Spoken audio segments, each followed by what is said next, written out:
एक लड़का था, उसका नाम था वरदराज। वरदराज पढ़ने में बहुत कमज़ोर था। इस कारण सब लोग उसका मजाक उड़ाते थे। कोई मंदबुद्धि कहता तो कोई मूर्ख कहता था। उसके सभी सहपाठी जो उसके साथ पढ़ते थे वे आगे की कक्षा में पहुंच गए, लेकिन बालक वरदराज अभी भी एक ही कक्षा में कई साल से पढ़ रहा था। उसे पढ़ाई लिखाई समझ में नहीं आती थी।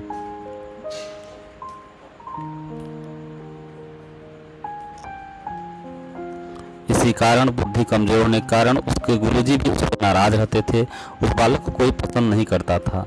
वह आज जो पढ़ता उसे कल भूल जाता था। अंत में उसे विद्यालय से यह कहकर निकाल दिया गया कि यह पढ़ने लिखने में असमर्थ है। यह सुनकर उसके पैरों के नीचे से जमीन खिसक गई। उसके आंखों के सामने अंधेरा छा गया। उसे अपना भविष्य धुंधला दिखाई देने लगा।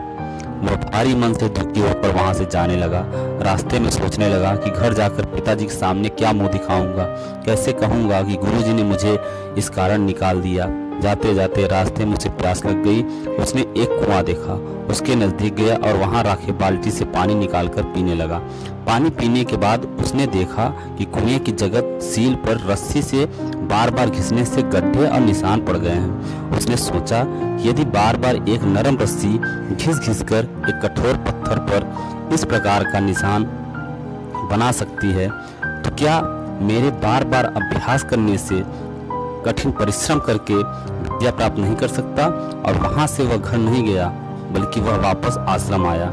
उसे वापस आते देख गुरुजी ने पूछा, क्या बात है वरदराज, घर क्यों नहीं गए? वरदराज ने कहा, गुरुजी मुझे एक अवसर और दीजिए। इस बार मैं बहुत मेहनत करूंगा। इस बार आपको निराश नहीं करूंगा। गुरुजी उसके आत्मविश्वास को देखकर बहुत खुश हुए और उसे फिर से पढ़ाना शुरू किया। वरदराज इस बार पूरे मन लगाकर पढ़ने लगा। वह गुरुजी की बातों को ध्यान से सुनता और बड़े ध्यान से समझता था और एक बार तेज शिष्य बन गया। गुरुजी उसका अब प्रशंसा करने लगे थे और यही वरदराज बड़े होकर संस्कृत के महान विद्वान के रूप में प्रसिद्ध हुए और उन्होंने बहुत सारी रचनाएं लिखी, जिसमें लघु सिद्धांत कौमुदी बहुत ही प्रमुख रचना है।